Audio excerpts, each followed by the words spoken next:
ये है चमन कीड़ालाल। इनके आ गए बोर्ड्स में 90 अबव। इनकी मैडम ने बोला बेटा सीए कर लो, बहुत स्कोप है। इन्होंने फाउंडेशन एक बार में निकाल लिया। इन्हें लगने लगा कि अपुनी भगवान है। अब इंटर में आकर शुरू में इनने जोरों शोरों से पढ़ाई करी और ये जोश इनका 4 दिन में फुस हो गया।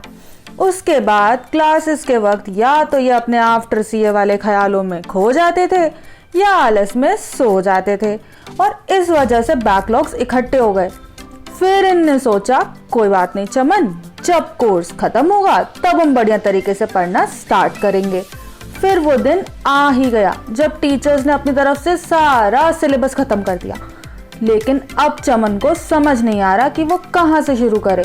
उसका अकाउंट्स 1 में ये पेंडिंग है, लॉ में वो बचा है, बाकी साथी टेस्ट दे रहे हैं और यहाँ इनका सब बिखरा पड़ा है। अब चमन को लगने लगा कि उसे बोथ ग्रुप से एक ग्रुप पे शिफ्ट हो जाना चाहिए, वरना वो कभी सीए चमन कीड़ालाल नहीं बन पाएगा। फिर उसे एक आइडिया आया कि क्यों ना एक बढ़िया सी स्ट्रैटेजी बनाई जाए। फिर चमन ने अपना 100% ब्रेन यूज करके एक शानदार जानदार स्ट्रैटेजी बनाई और वो उसके हिसाब से दिन में 12-13 घंटे पढ़ने लगा। अब अटेम्प्ट था उसका नवंबर-दिसंबर में, तो बीच में आई नवरात्रि, लेकिन वो डिस्टर्ब नहीं हुआ और उसने कहा ना ना ना ना। फिर आया उसका बर्थडे, लेकिन वो ना ना ना ना। फिर आया उसका फ्रेंड का बर्थडे, लेकिन वो ना ना ना ना। फिर आई दिवाली, हमें लगा दिवाली में तो पिघल जाएगा, लेकिन वो तो भाई ना ना ना ना। अब आ गए एग्जाम्स, फुल कॉन्फिडेंस से उसने पेपर दिए और आज है उसका रिजल्ट और अब वो अपना रिजल्ट देखने जा रहा है। ये उसने एंटर दबाया और ये हम सबको क्या देखने को मिल रहा है कि चमन कीड़ालाल बोथ ग्रुप पास हो गए, वो भी with distinction. Unacademy has launched Abhyas batch for December 21 CA final students starting from 15 September. The faculties will be among India's top educators. A Yodha batch for May and November 22 CA final is also available from 15 September, which will be a comprehensive batch. These are the faculties for the same. You will get live interactive classes, unlimited recorded lectures and much more in just one subscription. Get flat discount of 10% by using the code CA Kavita. A CA Iconic program for CA final aspirants is coming soon, in which there will be live mentoring. These are the things visually covered in it. Give your exams preparation an extra edge with this new live mentoring program. There is one more addition in the Iconic subscription, which is the test series. Prices are very nominal. Use code CA Kavita to avail 10% discount. तो आइए अब हम देखते हैं कि चमन की strategy आखिर थी क्या। सो गाइज, अभी आपके एग्जाम से बचे हुए हैं total 85 days and in 85 days में मैं चाहती हूँ कि आप अपने बोथ ग्रुप्स के सारे सब्जेक्ट्स का 2 बार रिवीजन कर लें एंड अगर आपने 2 बार इफेक्टिवली भी रिवाइज कर लिया तो आप आसानी से सीए इंटर के बोथ ग्रुप्स निकाल सकते हैं। अब इस स्ट्रैटेजी के 2 अजम्पशन है। अजम्पशन नंबर 1 कि आपके सारे सब्जेक्ट्स की क्लासेस खत्म हो चुकी हैं, सारा कोर्स एक बार कंप्लीट हो चुका है, भले ही आपने क्लासेस में पढ़ा हो नहीं पढ़ा हो, बस आपके पास प्रॉपर नोट्स हैं एंड सारा जो मटेरियल है ना वो प्रिपेयर्ड है स्ट्रैटेजी को इंप्लीमेंट करने के लिए। एंड अजम्पशन नंबर 2, इस पूरी स्ट्रैटेजी में आपको डेली पढ़ना है लगभग 12 से 13 घंटे एंड इतना इजीली निकल जाता है। तो सबसे पहले मैं आपको घंटों का हिसाब दे देती हूँ। अब आप कहीं भी रहते हो, कश्मीर में या कन्याकुमारी में, सबके पास है 24 घंटे, जिसमें से आप रात में सोने वाले हो 6 घंटे के लिए एंड 1 घंटा आप दिन में सोओगे। दिन में क्यों सोना है? क्योंकि दिन में 1 घंटा सोने से आपकी शाम वाली पढ़ाई जो है ना वो बहुत ही फैंटास्टिक और शानदार होने वाली है। इसके बाद जो 4 घंटे वो मैंने मिसलेनियस के निकाल दिए। अगर कोई एक्सरसाइज करता है, मेडिटेशन करता है, योगा करता है, फ्रेंड से बात करते हैं, मोबाइल चलाते हैं, 3 टाइम का खाना हो गया, फूड हो गया, हर चीज़ आपकी इन 4 घंटे में हो जानी चाहिए। तो 24 घंटे में से आपका स्लीप वाला टाइम और ये जो मिसलेनियस टाइम दिया है मैंने 4 घंटे का, ये निकालने के बाद आपके पास इफेक्टिवली आराम से 13 घंटे बचते हैं जिसमें आप पढ़ाई कर सकते हैं। इसमें हमें करना क्या है, अगर आप नोटिस करोगे तो मैंने 2 कॉम्बोज लिए हैं सब्जेक्ट्स के एंड ये सारे कॉम्बोज एक प्रैक्टिकल एंड एक थ्योरी सब्जेक्ट का है, जिसमें से आपको 4 घंटे पढ़ना है थ्योरी सब्जेक्ट एंड 8 घंटे करना है प्रैक्टिकल सब्जेक्ट। क्योंकि प्रैक्टिकल सब्जेक्ट का जो सिलेबस है वो काफ़ी ज़्यादा होता है, क्वेश्चन करने में टाइम लग जाते हैं एंड थ्योरी आप 4 घंटे से ज़्यादा वैसे नहीं पढ़ पाओगे। सो ये एक बेस्ट कॉम्बो है। अगर आपको लगता है कि नहीं आपको लॉ के साथ अकाउंट्स नहीं लेना, कोई दूसरा सब्जेक्ट लेना है तो you can go for it, but I would recommend कि भाई आप एक थ्योरी और एक प्रैक्टिकल रखें। एंड स्टार्टिंग में अगर आप देखोगे तो मैंने लॉ, अकाउंट्स, ऑडिट, कॉस्ट रखा है, जिससे आपके ग्रुप 1 के 3 सब्जेक्ट्स प्रिपेयर हो जाते हैं। तो इन फ्यूचर अगर आपको प्रॉब्लम लगती है कि नहीं मैं बोथ ग्रुप नहीं दे सकता हूँ तो मैं फर्स्ट ग्रुप पे शिफ्ट हो जाऊँ, तो आपको यहाँ पर प्रॉब्लम नहीं जाएगी क्योंकि फर्स्ट ग्रुप के आपके ऑलरेडी 3 सब्जेक्ट्स प्रिपेयर हो चुके होंगे। तो हमारे 4 कॉम्बोज हैं, लॉ के साथ अकाउंट्स, ऑडिट के साथ कॉस्ट, टैक्स के साथ मैंने EISSM रखा है क्योंकि टैक्स ऑलरेडी इतना इंटरेस्टिंग होता है तो इसके साथ एक बोरिंग सब्जेक्ट बनता है। देन उसका एडवांस अकाउंट्स के साथ FM एंड इको। सो ये हमारे 4 कॉम्बोज रहेंगे एंड इसी ऑर्डर में हम सेकंड रिवीजन भी करने वाले हैं। फर्स्ट स्लॉट यानी कि अगर आप 12 सितंबर से अपनी स्ट्रैटेजी स्टार्ट करते हो तो लॉ एंड अकाउंट्स कंप्लीट करने के लिए आपके पास है 12 दिन।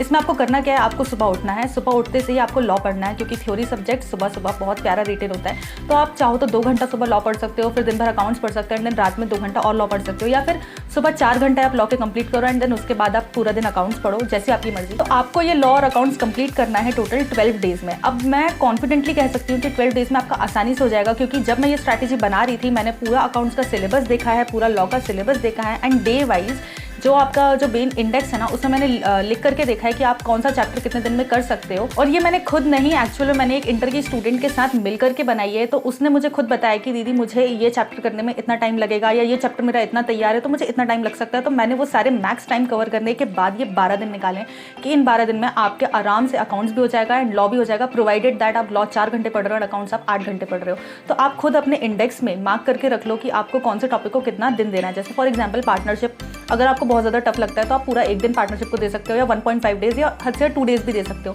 तो आप अपना टाइम टेबल बना के रखो कि आपका 12 डेज में अकाउंट्स हो जाएगा कि नहीं, और मेरे हिसाब से आसानी से हो जाएगा। ये देखो, ये मैंने सारे जो है ना इंडेक्स वाइज उसके पूरे डेज कैलकुलेट करवाए थे, तो ये पूरा ट्राइड एंड टेस्टेड है। तो अब जैसे आपने पढ़ना स्टार्ट कर दिया, सुबह आप लॉ पढ़ रहे हो, दिन आप अकाउंट्स पढ़ रहे हो एंड मैं चाहती हूँ कि 12 डेज की जगह पर ये चीज़ आप कर लो 11 डेज में या फिर 11.5 डेज में। उसके बाद जो आधा दिन बचा रहेगा उस आधे दिन में आपको क्या करना है, आपको एक लॉ का फुल सिलेबस टेस्ट देना है। टेस्ट आप कहाँ से दोगे, या तो आपने कोई टेस्ट सीरीज परचेज कर रखी हो तो वहाँ से दो, और अगर वो नहीं परचेज कर रखी है आपके कोचिंग में जो भी मॉक टेस्ट होते हैं वो दो, और अगर वो भी नहीं है तो भी कोई प्रॉब्लम नहीं है, ICAI की वेबसाइट पर जाओ, वहाँ पर मॉक टेस्ट दो या फिर पास्ट एग्जाम के क्वेश्चन पेपर्स उठा करके एक क्वेश्चन पेपर वहाँ पर सॉल्व करो। पूरा ईमानदारी से बिना देखे 3 घंटे लिखो, क्योंकि लिखने की प्रैक्टिस बहुत ज़्यादा ज़रूरी है। उससे आपकी हैंड राइटिंग इंप्रूव होगी, प्रेजेंटेशन इंप्रूव होगा, आपको कॉन्फिडेंस आएगा एंड भाई बिल्कुल फाइनल वॉर में जाने से पहले आपकी इतनी प्रैक्टिस हो जाएगी और सीरियसली ये बहुत ज़्यादा वर्क करने वाला है। सो 11.5 डेज आप ये सारी चीज़ें पढ़ोगे एंड जो बचा वो 0.5 डे है उसमें आपको एक पेपर लॉ का देना है एंड एक पेपर अकाउंट्स का देना है। फिर सेम जैसे ही आपका लॉ एंड अकाउंट्स हो जाता है उसके बाद सेकंड स्लॉट में आप स्टार्ट करोगे ऑडिट एंड कॉस्ट, एंड बिल्कुल सेम चीज़ है, आपको ऑडिट 4 घंटे पढ़ना है एंड देन उसके बाद आपको कॉस्टिंग 8 घंटे पढ़ना है एंड इसमें 14 डेज लिखे हैं तो इसका मतलब आपको 13.5 डेज में ये कंप्लीट करना है एंड देन उसके बाद आपको जो 0.5 डे बचेगा उसमें आपको टेस्ट देना है एंड खुद से सजेस्टेड आंसर के साथ उसे इवैल्यूएट भी करना है। अब ऑडिट और कॉस्ट में मैंने 14 डेज क्यों लिख रखे हैं, क्योंकि कॉस्टिंग का सिलेबस है थोड़ा सा भारी एंड ऑडिट भी बहुत वास्ट है,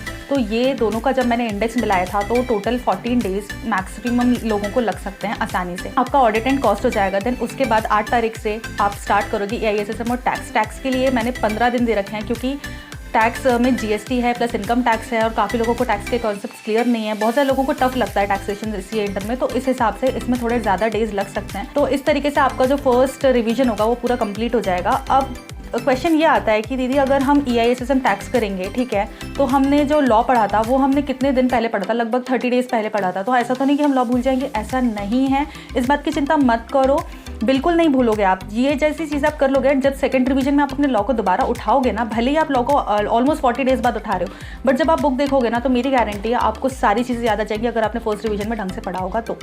अब फर्स्ट रिवीजन में पढ़ते वक्त हमें और क्या करना है, तो फर्स्ट रिवीजन में जब आप पढ़ोगे, अगर कोई प्रैक्टिकल सब्जेक्ट आप पढ़ रहे हो तो आप क्वेश्चंस मार्क करोगे कि आपको सेकंड रिवीजन में वो क्वेश्चन सॉल्व करने हैं कि नहीं करने हैं। और अगर आप थ्योरी सब्जेक्ट पढ़ रहे हो तो आपको लिखते जाना है कि कौन सा टॉपिक इंपॉर्टेंट है, आपको अंडरलाइन करने हैं एंड आपको वो सारी चीज़ें करनी है जो आप सेकंड रिवीजन में पढ़ना चाहते हो, वो सारी चीज़ें कट शॉर्ट करनी है, क्योंकि सेकंड रिवीजन में आपके पास रहेगा टाइम कम एंड आपको इसी तरीके से अपना सिलेबस जो है वो कट शॉर्ट करना और जितना हो सके समराइज करना है। जो इंसान ये कर लेता है ना वो आसानी से पास हो जाता है, और अदरवाइज किसी का सिलेबस बिखरा बिखरा पड़ा रहता है ना बहुत ज़्यादा, तो बहुत मुश्किल होती है।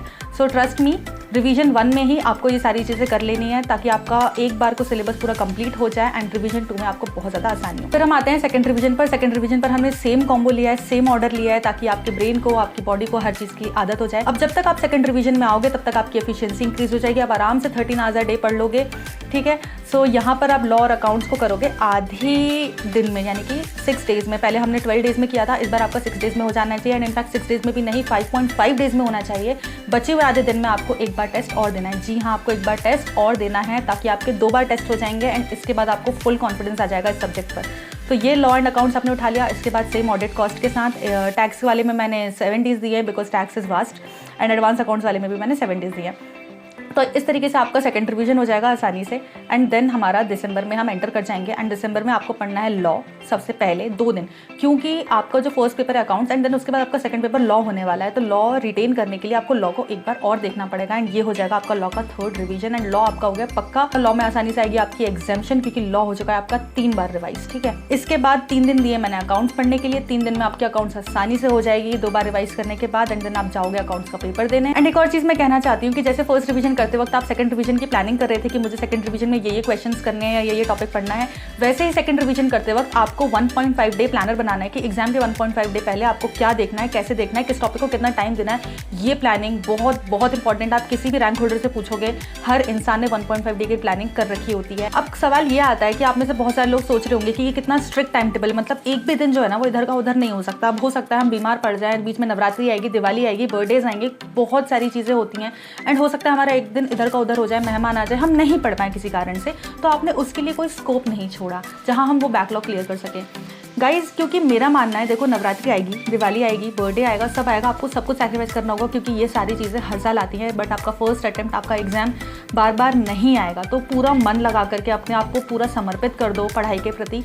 एंड भाई होते होंगे वो लोग जो पार्टी करके भी पास हो जाते होंगे, बट हमें नहीं बनना है वैसे। एक बार मैं पास हो जाऊँ उसके बाद ज़िंदगी बहुत शानदार है। और दूसरा रीज़न ये है कि स्कोप ना छोड़ने का, कि अगर मैं स्कोप छोड़ देती, अगर मैं बोल देती कि आपके पास 2 एक्स्ट्रा डेज़ हैं या मैं कहीं से भी कोई डेज़ आपके लिए निकाल लेती ना, तो प्रॉब्लम ये होती कि हम हमारे दिमाग में वही चलता रहता है, यार ठीक है आज छूट गया तो छूट गया, हमारे पास एक्स्ट्रा डेज़ ऑलरेडी है, हम वहाँ कवर कर लेंगे। तो मैं नहीं चाहती आपके पास इस टाइप का कोई बैकअप प्लान हो या कोई प्रोविजन बनाओ। तो गाइज बी केयरफुल, एक भी दिन आपके लिए एक्स्ट्रा नहीं है, एक भी दिन इधर से उधर होगा आपका पूरा टाइम टेबल हिल जाएगा। तो इसीलिए इसको बिल्कुल स्ट्रिक्टली फॉलो करना है। इसके अलावा आप अपना एक छोटा सा टाइम टेबल बना सकते हो, जैसे कि ये मेरा CA फाइनल का टाइम टेबल था जब मैं CA फाइनल में स्टडी करती थी।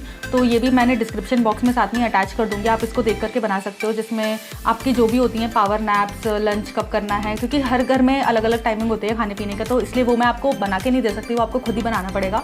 तो आप इसको देख करके एक बार बना सकते हो। इसमें आप पावर नैप ज़रूर इंक्लूड करिएगा क्योंकि वो बहुत ज़्यादा इंपॉर्टेंट है। एंड दोपहर में 1 घंटे का सोना बिल्कुल मत भूलिएगा क्योंकि वो भी बहुत ज़्यादा इंपॉर्टेंट है। शाम की पढ़ाई उससे बहुत अच्छी होती है। और एक इंपॉर्टेंट चीज़ कि अगर आप ये स्ट्रैटेजी फॉलो करने वाले हो तो आप इस एक्सेल को अपने किसी फ्रेंड के साथ शेयर कर लीजिए, क्योंकि उससे क्या होता है ना, एक हेल्दी कॉम्पिटिशन क्रिएट होता है। कहते हैं ए मैंने कर लिया, अरे तुझसे नहीं हो पा रहा क्या, अरे यार कैसा चुम हुए तो टाइप्स ऐसा होता है। तो भाई एक हेल्दी कॉम्पिटिशन क्रिएट होता है, किसी से शेयर करो, साथ में पास हो, उसकी खुशी ही अलग होती है। So that's all for this video. आप इस एक्सेल को डिस्क्रिप्शन बॉक्स से डाउनलोड कर सकते हो एंड इसमें आप अपने सारे कस्टमाइजेशन कर सकते हो। आपको जैसा कॉम्बिनेशन पसंद आ रहा है वैसा कॉम्बिनेशन रखो। आपको लग रहा है कि नहीं मुझे अकाउंट से 12 की जगह 15 दिन लगेंगे तो यहाँ 15 कर दो, टैक्स में 7 कर दो, जैसी आपकी मर्जी, मतलब जैसा आपको प्रैक्टिकली पॉसिबल लगता है आप वैसा करो। मेरे हिसाब से जो मैंने अपनी इंटर की स्टूडेंट के साथ बैठ करके जो स्ट्रैटेजी बनाई थी उस हिसाब से दिस इज आइडियल, ये this is practically possible. But आपको लगता है कि नहीं ये मेरे लिए प्रैक्टिकली पॉसिबल नहीं है, मैं इतने दिन में ये चीज़ नहीं कर सकता, तो आप उसे कस्टमाइज कर सकते हो। It's totally on you.